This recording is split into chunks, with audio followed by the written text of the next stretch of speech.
So now we're searching for the magic frequency. And we start with 100 hertz, and we look through the microscope to see if anything's happening. We watch for 5 minutes. Nothing happens. We try hundreds and hundreds of frequencies, if not thousands, until we find the magic combination. Because we believed there just had to be a better way. There had to be a better way. And we think we may have found it. I have here 2 identical tuning forks, both tuned to the note A, the note an orchestra tunes to. These forks are both made to vibrate 440 times per second. We say their frequency is 440 hertz. If I tap this fork, putting little pulses of energy into it, the second fork will also vibrate in sympathy. And if I silence this fork, we just may hear the other singing its tone. We say that I'm inducing a sympathetic resonant vibration in the second fork. It only works because both forks are tuned to the exact same frequency. Now, many of us have seen this very charming young man on the internet who shatters crystal glasses with his powerful voice. But if you watch him carefully, you'll see that first he taps the glass with his finger and listens. The glass sings its natural resonant pitch. Then he takes a deep breath and sings a loud, long note. He induces a resonant vibration in the crystal glass. The vibration grows larger and larger and larger until the glass is shattered. On the other end of the scale, we have a giant bridge made out of concrete and steel, a suspension bridge, the Tacoma Narrows Bridge. Cars and trucks and buses are going over it every day. And unfortunately, where they built this bridge, there was a steady wind blowing across it. And one day this wind induces a small vibration in the bridge, hardly noticeable. But the frequency of the vibration matches the resonant frequency of some part of the bridge. And the vibration gets larger and larger and larger until the bridge collapses into the river below. A destructive resonant frequency. So on one end of the scale, we have a giant concrete and steel bridge destroyed by resonance.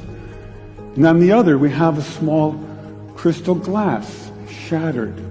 So maybe we could shatter something even smaller, something really small, something you would need a microscope to see. Maybe we could shatter a living microorganism. So maybe we could change a biological living liquid crystal with a special electronic signal. But in order to do that, we would need some kind of device. So we search the US patent database, and we find this invention by a physician, Dr. James Bear of Albuquerque, New Mexico. It's called a resonant frequency therapy device, and its purpose is to induce a resonant vibration in a living organism or cell. If I put in, say, 100 hertz, out will come 100 pulses per second. If I put in 200 hertz, we'll get 200 pulses. So now we're searching for the magic frequency. And we start with 100 hertz, and we look through the microscope to see if anything's happening. We watch for 5 minutes. Nothing happens. So we try 101 hertz. We look through the scope for 5 minutes, and nothing happens. So we try 102, 103, and so on. Over the course of 15 months, we try hundreds and hundreds of frequencies, if not thousands, until we find the magic combination. The answer is you have to have 2 input frequencies, one low, one high, and the higher frequency must be 11 times the lower. It's what we musicians would call the 11th harmonic.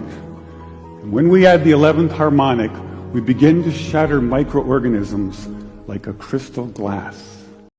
These are the first videos taken. We showed these videos to our friends in the biology department. They said they hadn't seen anything quite like it. Seems to be a new phenomenon. These organisms are being shattered by our electronic signals.